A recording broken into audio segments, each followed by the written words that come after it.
한 절씩 교독하도록 하겠습니다. 지난주에 이어서 11절부터 보도록 하죠. 우리가 드로아에서 배로 떠나 사모드레게로 직행하여 이튿날 네아폴리로 가고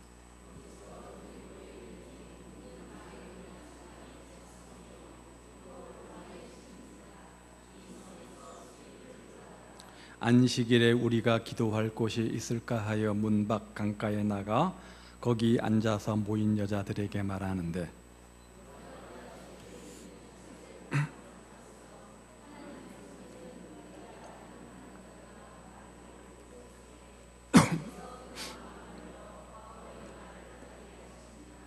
그와 그 집이 다 세례를 받고 우리에게 청하여 이르되 만일 나를 주 믿는 자로 알거든 내 집에 들어와 유하라 하고 강권하여 머물게 하니라. 아멘. 어느 날 독일에서 한 사람이 다락방에서 오래된 책 고서 한 박스를 꺼내다 버렸습니다. 자기 조상들이 모아놓은 책들을 한꺼번에 다 정리한 것이죠. 지나가는 사람이 길을 지나가다가 그 중에 한 책을 골라서 가져갔습니다. 그 책은 다름 아닌 구텐베르크 성서였습니다. 이 세상에서 처음으로 성경에 번역된 책이 바로 구텐베르크 성서인데 바로 그 책이었던 거죠. 훗날 그 책은 200만 불, 약 22억 원에 다시 경매가 되어집니다. 1986년 11월 스미스라고 하는 한 보석 상인이 아리조나 주에 있는 한 수석 전시에 들르게 되어집니다. 거기에서 한 돌을 보게 되어지는데 그 돌에는 가격이 15불, 15,000원 이렇게 붙어 있었습니다. 정말 그런가 해서 주인에게 묻습니다. 정말로 이 돌이 15,000원입니까? 라고 묻자 그 주인은 이 사람이 너무 비싸다고 생각해서 5,000원 깎아줄 테니까 10,000원에 가져가십시오 라고 해서 그 돌을 10,000원에 삽니다. 그리고 그 보석상이었던 그 사람은 그것을 가지고 가서 가공해서 6개월 뒤에 25억 원에 되팔게 되어지는데 그 돌은 다름 아닌 다이아몬드 원석이었던 겁니다. 이렇게 가치를 아는 자와 가치를 모르는 자 사이에는 엄청난 차이가 있게 되는 거죠. 똑같이 인생을 살아가지만 어떤 사람은 인생의 가치를 알고 살아가는가 하면 어떤 사람은 그 가치를 모르고 살아가는 사람도 있습니다.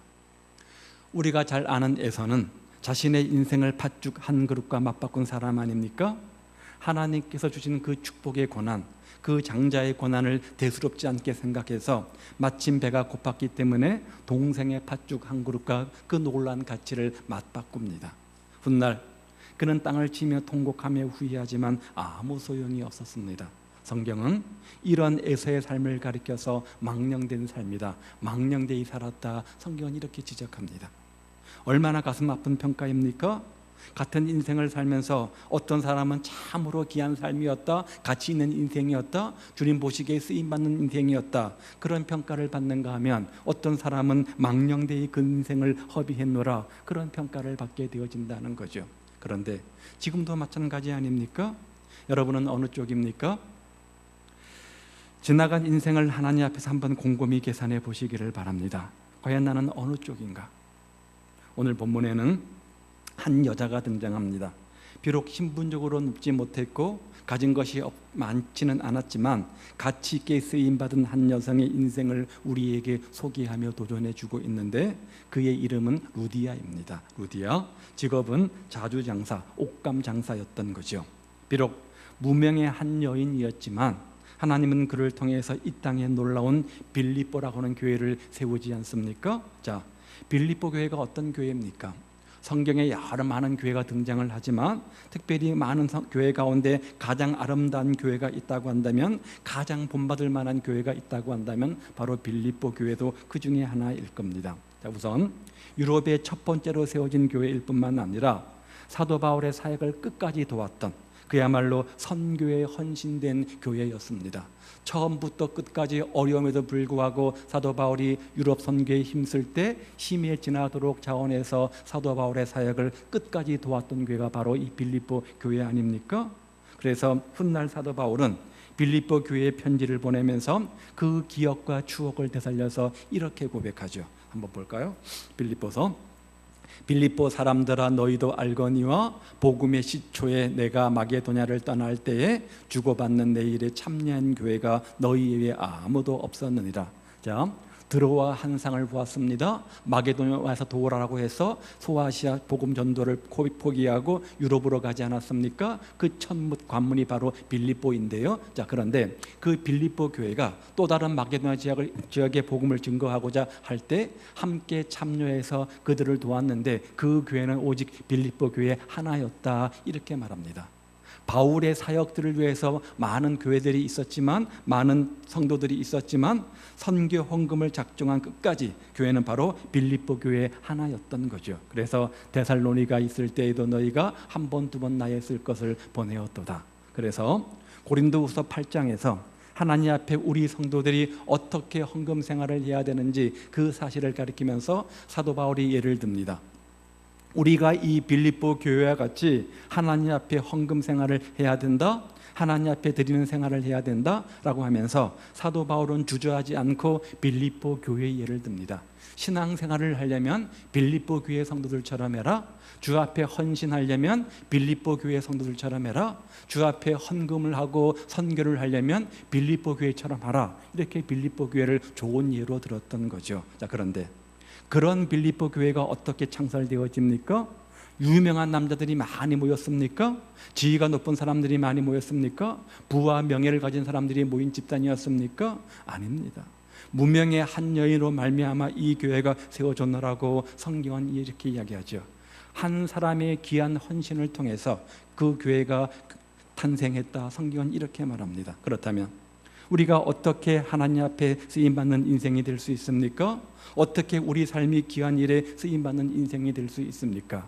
오늘 본문 뭐죠? 이 루디아의 삶을 통해서 몇 가지 생각을 해보게 되어지는데, 첫 번째는 우리가 하나님 앞에 쓰임받는 인생이 되기 위해서 먼저 하나님을 전심으로 예배해야 된다는 거예요. 하나님을 전심으로 예배해야 된다는 거죠.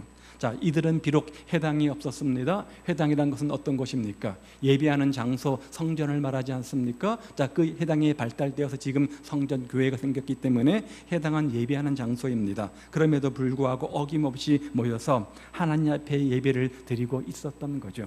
장소가 중요한 겁니까? 어떤 순서가 중요한 겁니까? 어떤 예배 순서가 중요한 겁니까? 어떤 프로그램이 중요한 겁니까? 아니지 않습니까? 어떤 장소면 어떻습니까? 어떤 순서면 어떻습니까? 그 안에 하나님을 예배하는 성도가 모이면 그곳은 바로 성전이요 교회가 되는 것이죠. 건물은 아니지만 강가에 모여서 하나님 앞에 예배드리기를 힘썼다는 거예요. 성경은 이 아름다운 교회가 어떻게 이 땅에 태어날 수 있었는가, 그 비결을 오늘 우리에게 설명을 하면서 단 한 가지 이유, 한 사람의 귀한 헌신을 통한 예배에 있었다고 이렇게 말합니다. 사도 바울은 그 배경을 잘 설명해 주고 있는데요, 다름 아닌 사도 바울 일행이 안식일이 되었습니다. 예배드릴 처소를 찾는 것이 바로 발단이 되었다고 말하죠. 어디서 예배를 드리면 좋겠는가, 이런 고민을 가지고 예배 장소를 찾기 위해서 사도 바울 일행이 강가에 나가게 되어집니다. 나갔더니 거기에는 또 한 무리의 사람들이 모여 있었습니다. 역시 동일한 목적이었던 거죠. 루디아를 중심으로 몇 명의 여인들이 함께 모여서 오늘도 이곳에서 예배드리기 위해서 모였던 거죠. 나갔더니 그렇게 모였습니다. 그래서 사도 바울이 말씀을 전하는 가운데 그들이 주님을 받아들였고, 그날 그곳에서 빌립보 교회가 탄생하게 되어지죠. 위대한 선교를 감당했던 빌립보 교회, 사도 바울을 끝까지 도와주었던 아름다운 교회 빌립보 교회, 예루살렘 교회의 빈곤이 찾아왔을 때 자신들도 너무나 어렵고 힘들지만 정말 열악한 환경 속에서 십실반 마음을 나누는 의미로 구제와 선교에 힘썼던 그 아름다운 교회 빌립보 교회, 이 교회가 어떻게 탄생했는가 하면 한 무리 사람들이 하나님께 전적으로 예배드렸기 때문이라는 거죠.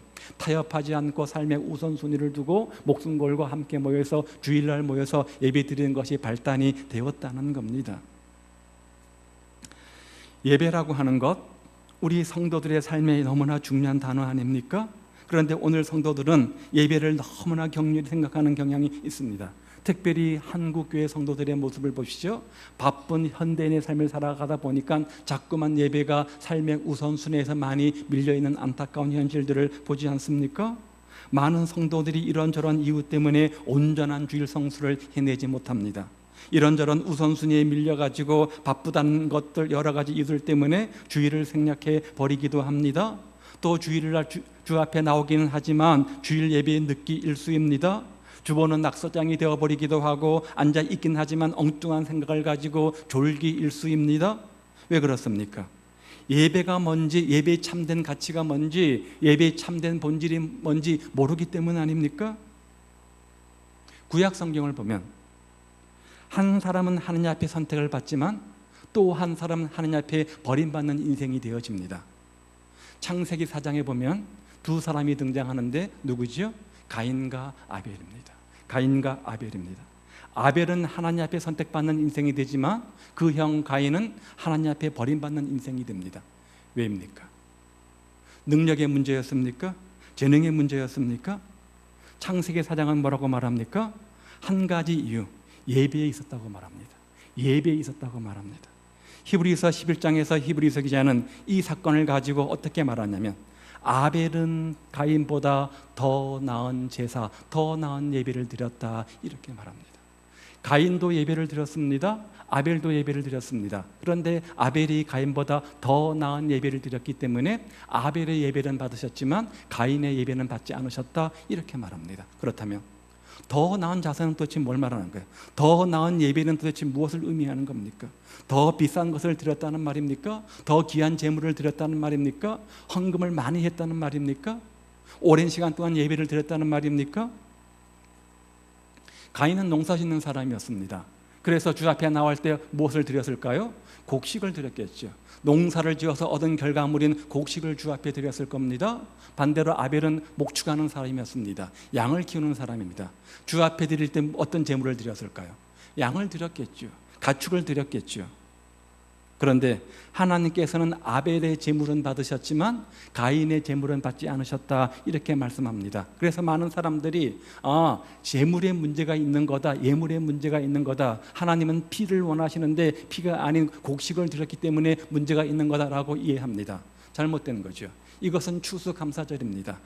한 해 동안 농사 지은 것들을 감사하는 드리는 감사의 예물 아닙니까? 농부는 당연히 곡식을 드리는 것이 맞는 것이죠. 또요, 목축하는 사람들은 당연히 가축을 드리는 것이 맞는 것이죠. 번제는 그 다음 한참 후에 출애굽에 나오는 얘기입니다. 그런데 왜 그랬을까? 왜 하나님은 가인의 예배는 안 받으시고 그죠? 아벨의 예물은 받으셨을까? 그런데 우리가 사장을 가만히 살펴보면 한 가지 힌트를 얻을 수 있습니다. 4절과 5절 말씀이죠. 여호와께서 아벨과 그 제물은 연락하셨으나 가인과 그 제물은 연락하지 않으셨다. 보통이라면 하나님께서 아벨의 제물은 받으셨지만 가인의 제물은 안 받으셨다, 이게 맞는 문구 아닙니까? 그런데 제물 앞에다가 또 한 가지 단서를 붙였습니다. 뭐예요? 그 사람을 붙였어요. 아벨과 그 제물. 아벨의 제물이 아니라 아벨과 그 제물, 가인과 그 제물. 무슨 말이에요? 아벨과 그 제물, 가인과 그 제물, 하나님께서 그들의 제물을 받기 전에, 또 받지 않으시기 전에 먼저 그들의 삶을 함께 보았다는 겁니다.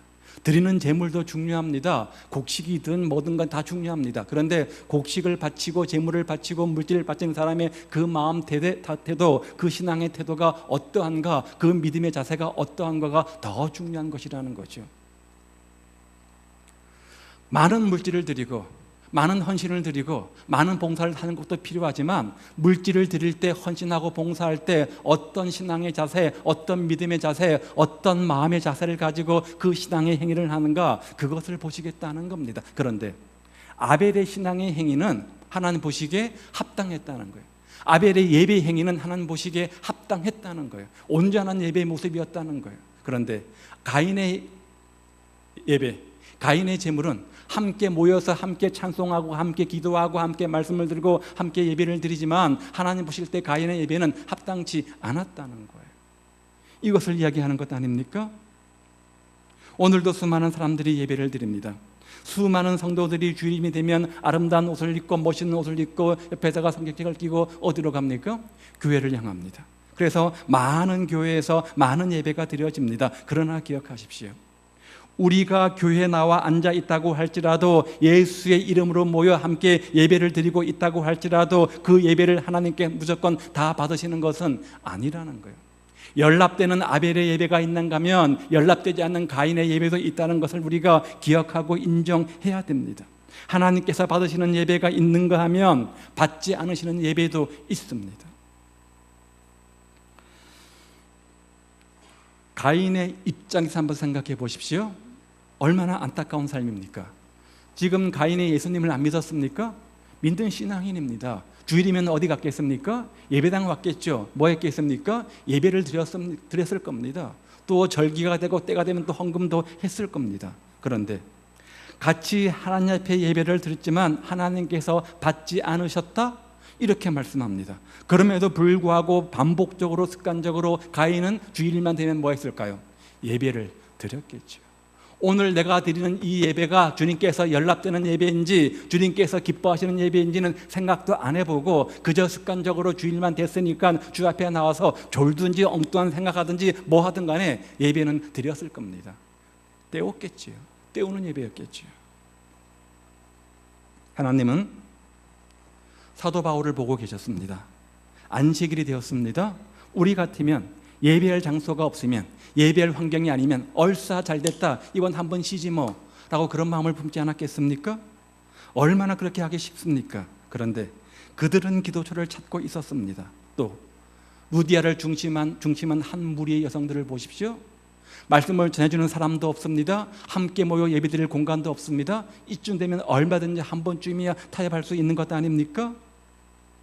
그런데 이 여인들은 강가에 나가서 하나님께 예배했다, 이렇게 말하죠. 하나님은 이런 사람들을 들어 사용하신다는 거예요. 그렇게 목숨 걸고 삶의 우선순위에 하나님을 예배하는 일을 가장 중심에 둔 그런 여인들, 그런 사도 바울, 그런 사람을 들어서 이 시대에 하나님의 귀한 일꾼으로 사용하신다는 거예요.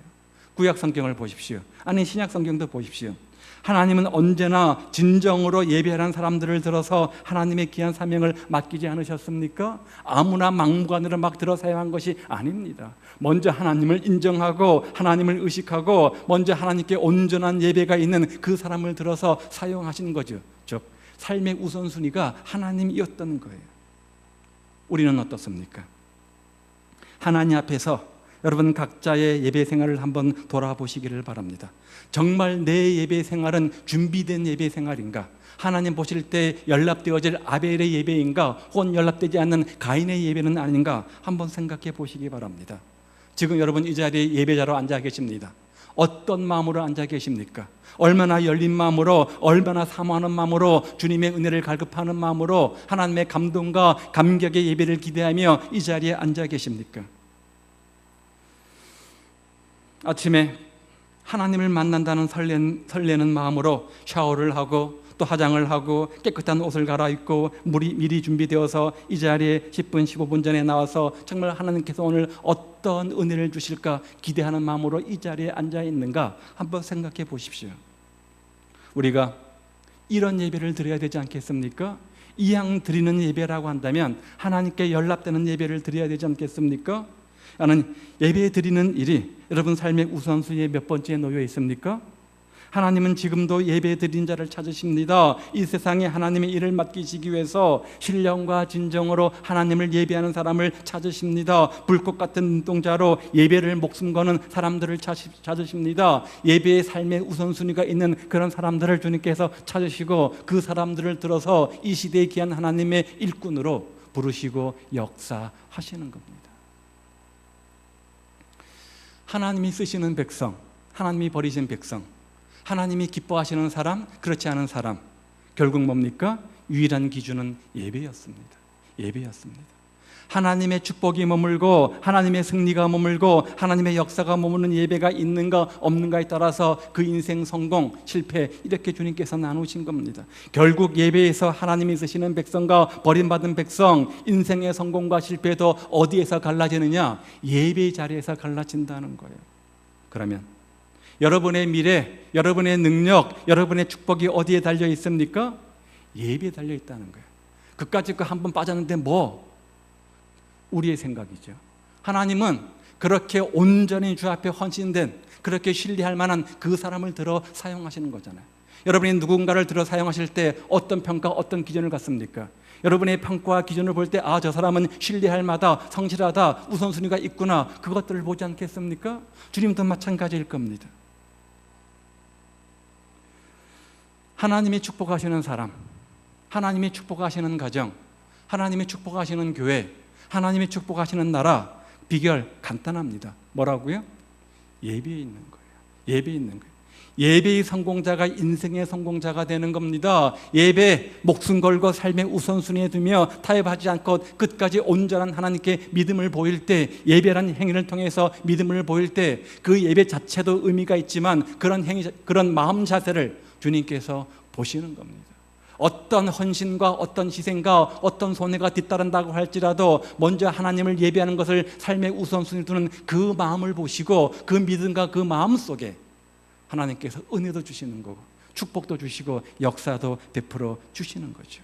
그러므로 오늘 우리가 모든 것은 다 잊어버린다고 할지라도 여러분 삶에 있어서 가장 중요한 일은 바로 하나님을 예배하는 일이다. 이 사실을 기억하시기를 주님의 이름으로 축복을 드립니다. 하나님은 우리에게 예배받기 위해서 우리를 만드셨기 때문에 존재의 목적 첫 번째는 예배하는 겁니다.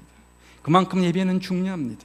예배를 통해서 하나님을 만날 때 우리 심령 가운데 평안이 임하게 되어지고요, 예배를 통해서부터 이루어주시는 하나님의 능력을 공급받게 되어지고 이 험한 세상 예배를 통해서 승리하는 삶을 살게 되어지는 겁니다. 따라서 무력하게 힘없이 나가지 말고 주님께서 하늘 보좌로부터 쏟아 부어주시는 그 넘치는 능력으로 무장하셔서 힘있게 살아가는, 세상을 이기는 복된 성도들 다 되시기를 우리 주님의 이름으로 축복을 드립니다.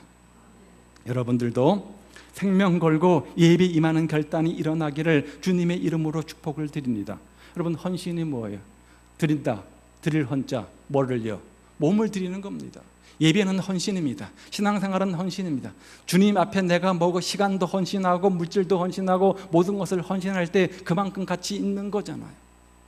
이렇게 루디아와 여인들이 열린 마음으로, 간절한 마음으로 예배를 드렸습니다. 어떻게 우리 삶이 귀한 일에 쓰임받을 수 있습니까? 예배를 회복해야 된다는 거예요. 예배에 목숨 걸어야 된다는 거예요. 예배가 삶의 우선순위에 있어야 된다는 거죠.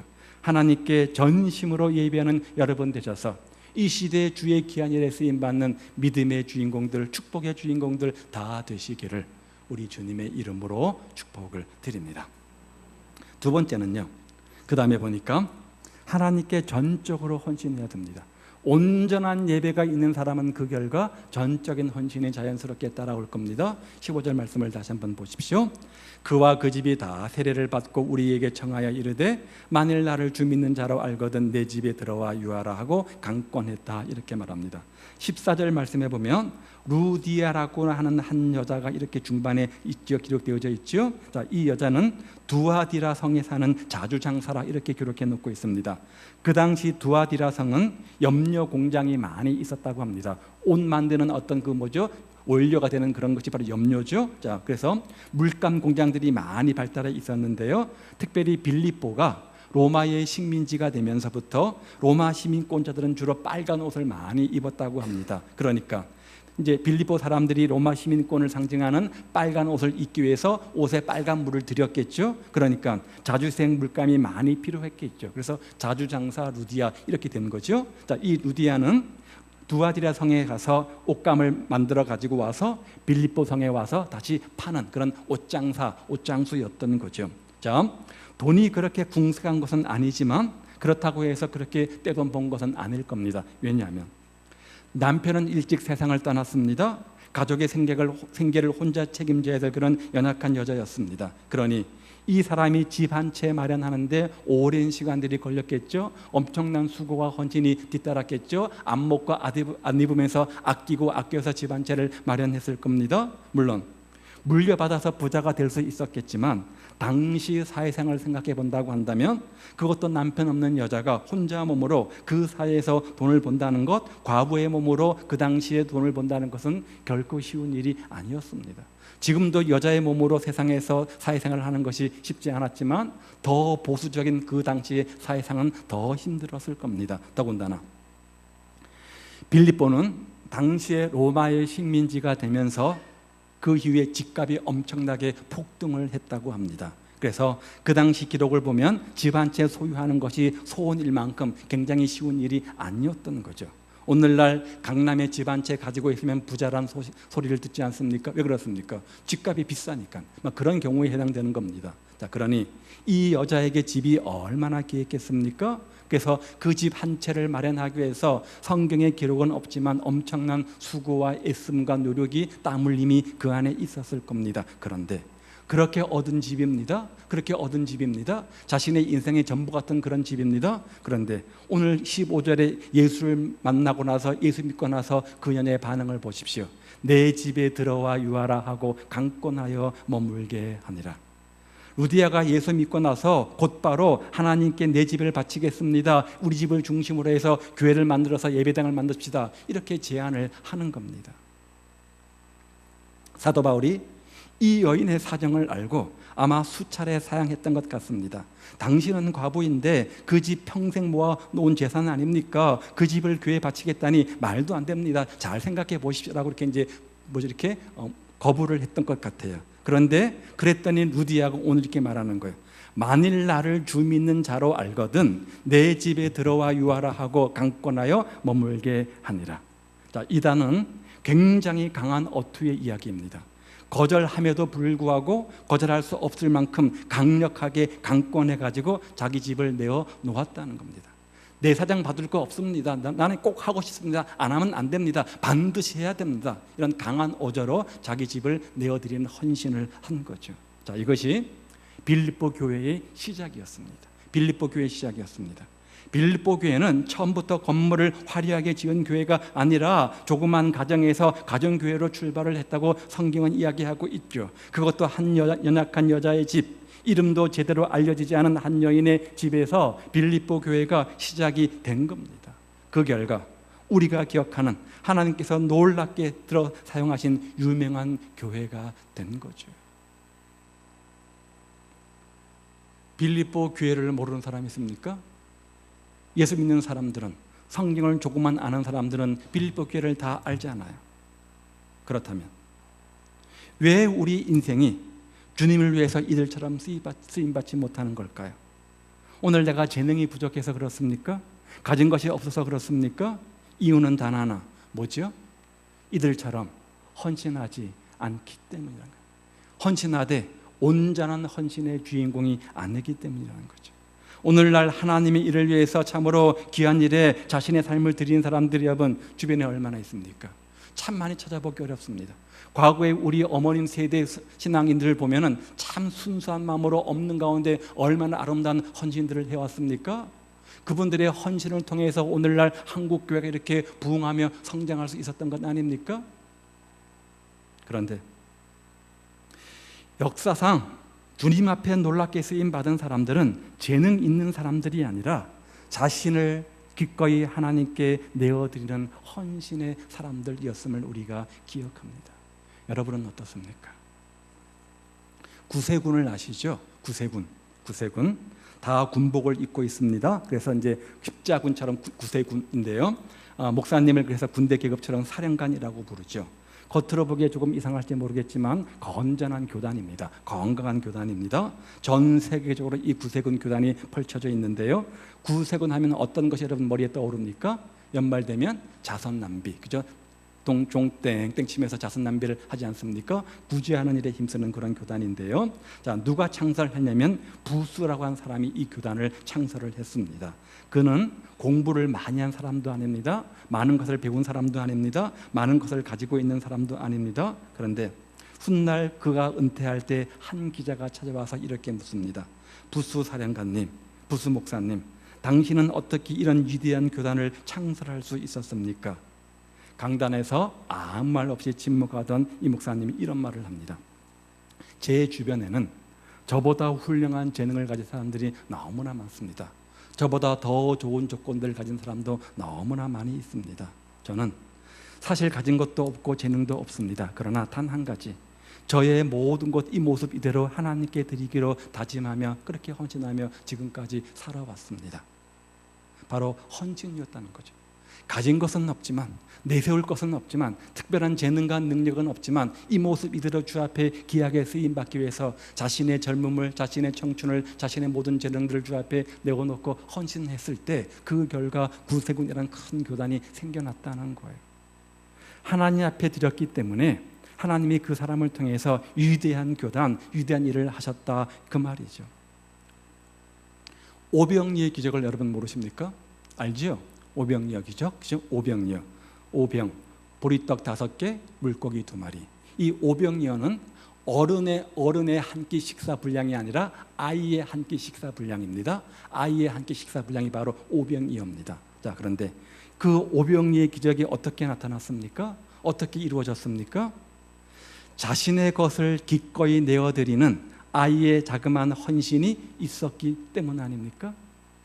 5,000명이 먹기에는 너무나 턱도 없이 부족한 것이었지만, 그러나 보잘것없는 것이지만 기꺼이 자신의 것을 아낌없이 내어드렸을 때, 그때 5,000명이 밥을 먹고 12강주리가 남았다라고 할 만큼 놀라운 기적이 나타났던 것들을 우리가 기억합니다. 오병이어의 기적은 한 아이의 자그마한 헌신에서 기인한 겁니다. 이처럼 우리 하나님은 어린 소년의 보리떡 5개, 물고기 2마리로 작년 5,000명을 먹여도 남는 놀라운 일을 행하실 수 있는 그런 하나님이시라는 거예요. 무슨 말이에요? 오늘 우리가 드리는 헌신은 보잘것없는 것일 수 있습니다. 우리가 무슨 엄청 많은 돈을 드릴 수 있는 것도 아니잖아요. 엄청 많은 시간과 재능을 가지고 드리는 것도 아니지 않습니까? 그것이 턱도 없이 부족한 그런 헌신일 수 있습니다. 그런데 그 헌신을 받아가지고 하나님께서는 오병이의 기적을 일으키셨던 것처럼 우리의 자그마한 물질의 헌신, 자그마한 시간의 헌신, 자그마한 몸의 헌신, 이 봉사를 통해서 놀라운 기적을 베푸시고 일으키신다는 거예요. 그렇다면 왜 우리 삶 속에 이런 귀한 일들이 일어나지 않습니까? 왜 나를 통해서 하나님의 일들이, 하나님의 사역이 이루어지지 않는 겁니까? 오늘 본문의 우디아처럼 이런 놀라운 하나님의 귀한 일들에 우리가 쓰임받지 못하는 겁니까? 이유는 단 하나, 뭐예요? 헌신이었기 때문이에요. 헌신이었기 때문이에요. 하나님 앞에 자신을 드린 사람이 없기 때문이라는 거예요. 하나님께 자신을 던진 사람들은 결코 하나님으로부터 손해보지 않습니다. 버림받지 않습니다. 포기당하지 않습니다. 하나님께 헌신된 인생처럼 세상에 가치 있는 인생은 없습니다. 헌신이라고 하는 것은 당장 손해본 것 같지만 위대한 축복을 여는 열쇠가 되는 겁니다. 헌신하는 사람, 충성하는 사람을 통해서 하나님께서 축복하시는 거지 아무에게나 축복과 응답이 주는 것은 아니잖아요. 여러분의 인생이 이 시대에 귀하게 쓰임받기 원하십니까? 그렇다면 여러분의 인생을 주님 앞에 드리시기를 바랍니다. 그런데 얼마나 많은 성도들이 하나님 앞에 자신의 인생을 드리는커녕 11조 하나도 온전히 드리지 못하고 아까워서 바들바들 떨 때가 얼마나 많이 있어요. 억지로 인색하며 계산하며 드릴 때가 얼마나 많이 있어요. 하나님 앞에 시간을 좀 들여서 헌신하라고 하면 자신의 모든 쾌락과 여가 생활과 취미 활동을 위해서는 그렇게 아낌없이 시간을 내어드리면서 주 앞에 드리지 못하는 경우가 얼마나 많이 있는지 몰라요. 자신들의 건강을 위해서는 좋다는 것 수백만 원이라고 할지라도 아낌없이 투자하는 사람들이 주를 위해서 드리라고 한다면 그것들을 아까움에 인색할 때가 얼마나 많이 있는지 몰라요. 그러니 그런 사람들을 통해서 하나님의 기적이 나타날 수 있습니까? 하나님의 역사가 나타날 수 있습니까? 오늘날 하나님의 사역이 우리 삶을 통해서 이루어지지 않는 것 어쩌면 당연한 거예요. 당연한 거예요. 하나님께서 능력이 없어서가 아니라 우리가 헌신되지 않았기 때문에 그래요. 우리가 드려지지 않았기 때문에 그래요. 인생은 투자입니다. 심은 대로 뭐예요? 거두잖아요. 심어야 거두지요. 심는 대로 거두는 겁니다. 그래서 사도 바울이 말하잖아요. 이렇게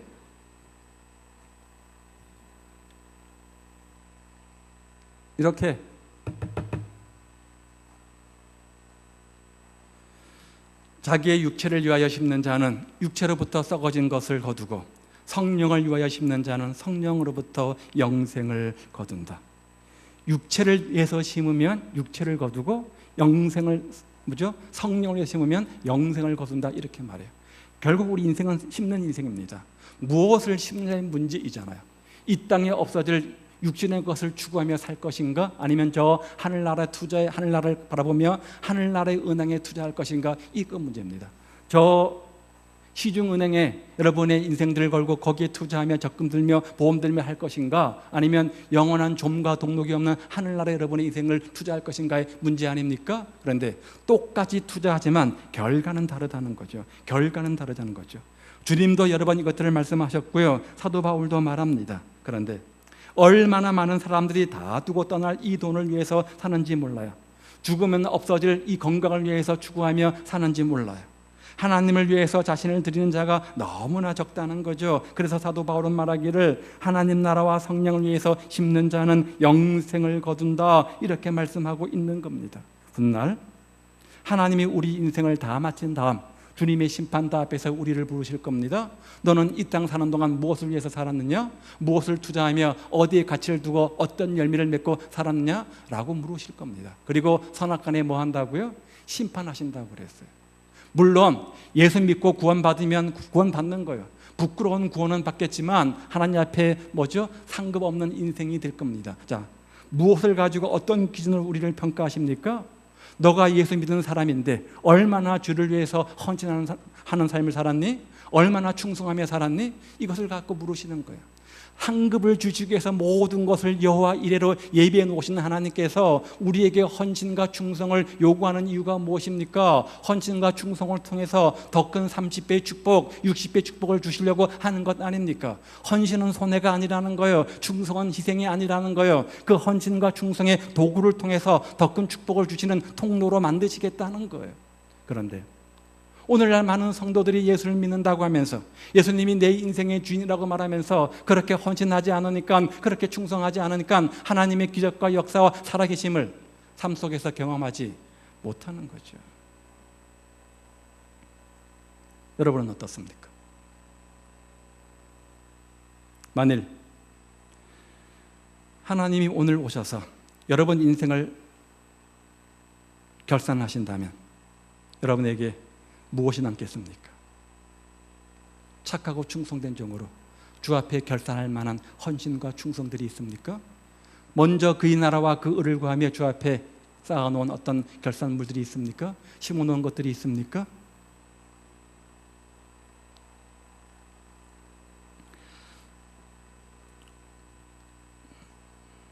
지금 우리 인생을 어디에 바치고 있습니까? 무엇이 우리의 거울인지 생각해보고, 만약 지금까지 주는 보시기에 합당한 헌신과 충성의 주인공이 아니었다면 하나님, 제 남은 생 이제 가치 있는 일에 보내고 싶습니다. 지금까지 무가치한 일에 헌신해왔던 저를 꾸짖어주시고 영원히 남은 아름다운 일에 내 인생을 투자하게 하옵소서.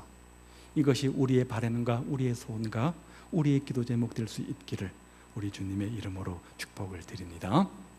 자, 어떻게 우리가 이 시대에 하나님의 귀한 일에 쓰임받는 축복의 주인공 될 수 있습니까? 하나님을 전심으로 예배해야 된다고 말합니다. 예배에 목숨 걸어야 된다는 거예요. 예배가 내 삶의 우선순위에 있어야 된다는 거죠. 가장 먼저 타협하지 않고 가장 먼저 내 삶의 중심에 있어야 한다는 거예요. 그리고 하나님께 전적으로 헌신하는 겁니다. 기꺼이 내어드릴 만한 것들이 없다고 할지라도 우리의 작은 오병이어를 기꺼이 주를 위해서 아낌없이 내어드리는 헌신의 주인공 되어질 때 그 결과 우리가 이 시대에 하나님의 귀한 일에 쓰임받는 기적의 주인공, 축복의 주인공, 역사의 주인공 되는 겁니다. 여러분이 예배가 하나님을 전심으로 예배하는 예배의 주인공 되시기 바라고, 여러분의 헌신이 하나님께 전적으로 내어드리는 오병이어의 헌신의 주인공들 다 되시기를 우리 주님의 이름으로 축복을 드립니다. 기도하겠습니다.